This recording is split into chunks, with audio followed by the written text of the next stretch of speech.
Xin chào các bạn đã trở lại với căn bếp nhỏ của cô Ba Bình Dương. Mỗi lần về Việt Nam mình rất ghiền món sữa chua dẻo, hay còn gọi là sữa chua úp ngược, hay đơn giản là sữa chua Việt Nam. Sữa chua mềm mịn, dẻo, có độ ngọt thanh, béo béo, ăn một lần là ghiền. Qua bên này phải tự làm thì mới có ăn, mà không ngờ là cách làm còn dễ hơn là ăn kẹo nữa đó.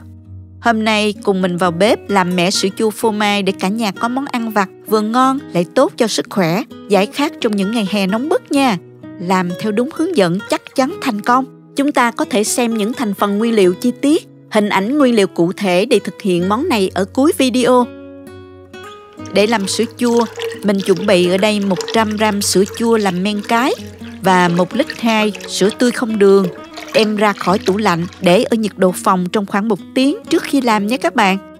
Sữa chua làm men cái mình cũng lưu ý là dùng sữa chua còn hạn, men tươi mới thì làm sữa chua mới ngon nha. Hôm nay mình làm sữa chua phô mai.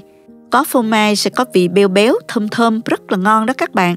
Mình dùng ở đây là 100g phô mai dạng lát như thế này, hoặc các bạn dùng phô mai con bò cười cũng ngon. Cho vào chảo 200ml nước. Đun sôi, sau đó thả phô mai lát vào là phô mai sẽ tự tan.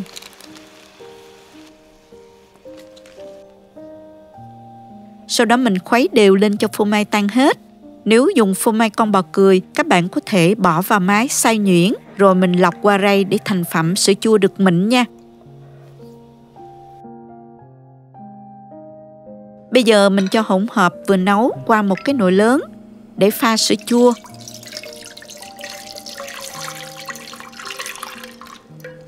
Cho thêm 380g sữa đặc. Mình dùng sữa đặc hộp lớn nên cân ra số lượng như vậy. Các bạn có thể dùng sữa đặc lon, như là sữa Ông Thọ thì mình dùng hết 1 lon sữa là được ha. Sau đó thêm 1,2 lít sữa tươi không đường. Các bạn có thể dùng sữa ít béo hoặc là sữa nguyên kem tùy thích. Mình sử dụng sữa tươi không đường vì với một hộp sữa đặc là đã ngọt vừa rồi nha các bạn. Hòa tan hỗn hợp sữa đặc, phô mai và sữa tươi. Cho hỗn hợp lên bếp và mình nấu cho đến khi hỗn hợp nó ấm lên. Nấu trên lửa nhỏ nha các bạn. Tuyệt đối không được nấu sôi. Sữa sẽ mất chất béo, không còn thơm ngon và đầy đủ dinh dưỡng nữa. Mình nấu trên lửa nhỏ như vậy còn có tác dụng tiệt trùng sữa và giúp hỗn hợp được hòa trộn hoàn toàn. Các bạn dùng phới nhỏ một ít sữa tươi vào lòng bàn tay. Thấy ấm nóng là được rồi nha. Hoặc các bạn dùng một cái nhiệt kế đo nhiệt độ đồ ăn.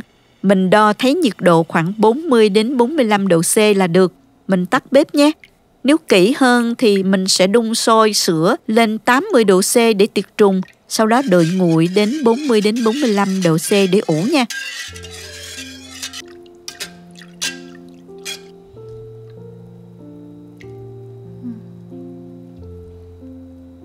Bây giờ thì mình cho 100g sữa chua men cái vào và khuấy đều lên. Lúc này quan trọng nha, mình dùng phới lòng khuấy đều nè, để sữa chua hòa đều với sữa. Nếu không sẽ gây ra tình trạng nhớt, không lên men đều đó nha.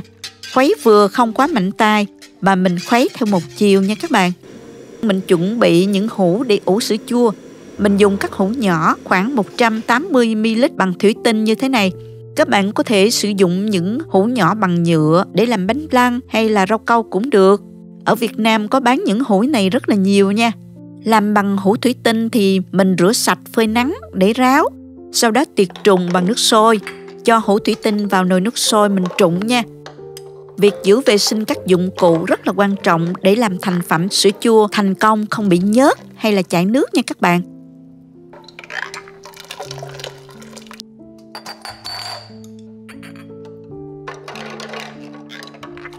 Mấy cái nắp nhựa này thì mình tắt bếp rồi cho vào trụng nhanh nha. Nhớ tiệt trùng luôn cả các dụng cụ làm sữa chua khác như là phới nè, ca để đông hay là đồ đo nhiệt luôn nha các bạn.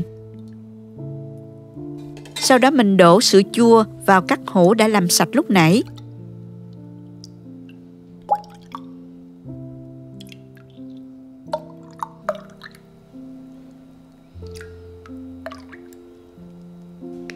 Cho sữa chua vừa tới miệng thôi ha.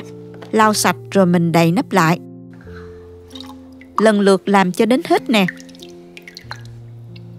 Bây giờ thì tới giai đoạn ủ sữa chua. Có nhiều cách để ủ. Có người thì ủ khô, có người thì ủ nước. Quan trọng là phải luôn giữ nhiệt độ 35 đến 48 độ C nha. Đây là nhiệt độ lý tưởng để men phát triển. Không quá 54 độ C men sẽ bị chết nha. Thấp hơn 30 độ C thì men sẽ không hoạt động nha các bạn. Mình có mua một cái máy ủ sữa chua. Chỉ cần đặt hũ sữa chua vào máy và bật nút, máy sẽ làm ấm và luôn giữ nhiệt độ khoảng 45 độ C. Có cái máy này sẽ rất tiện ha các bạn. Việc giữ nhiệt độ ổn định cho men phát triển là điều kiện quyết định thành phẩm sữa chua có thành công hay không đó các bạn. Trường hợp không có máy cũng không sao. Các bạn có thể sử dụng nồi cơm điện hoặc thùng xốp giữ nhiệt. Mình xếp các hũ sữa chua vào trong nồi cơm điện và thêm nước xăm xắp hũ sữa chua nha. Đậy kín nắp và ủ thêm khăn bên trên cho kín hơi nha. Nước sử dụng để ủ các bạn dùng nước nóng khoảng 80 độ C hoặc là các bạn pha 2 nước sôi 1 nước lạnh để ủ nha. Nhiệt độ sẽ giảm dần và duy trì ở mức 80 đến 40 độ C ha. Lưu ý là khi các bạn đã cho hũ sữa vào ủ, mình không nên di chuyển hay lắc mạnh hũ nha. Mình sẽ ủ 8 đến 10 tiếng. Ủ càng lâu sữa chua sẽ càng chua nha. Các bạn làm buổi sáng là buổi tối lấy ra bỏ vào tủ lạnh là được rồi. Còn làm buổi tối thì qua đêm đến buổi sáng lấy ra ha. Nhớ hẹn đồng hồ coi chừng quên nha. Sữa sau khi đã ủ xong, mình mở nắp ra xem thử ha. Phần sữa chua đã đặt lại rồi nè các bạn.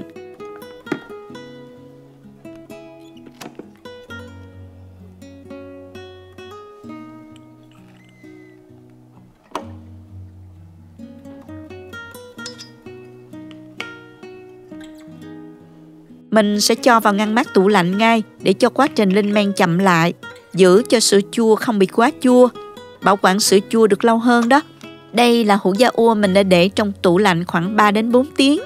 Phần ván sữa ở bên trên nè các bạn. Úp ngược cũng được luôn nè, không bị tách nước. Phần nước tí xíu này là do trên nắp hấp hơi nồi nhỏ xuống đó các bạn, không phải sữa chua bị tách nước đâu nha. Phô mai rất béo thơm luôn nha. Mình múc thử ra nè, sữa chua đặc, mềm mịn và không bị vữa.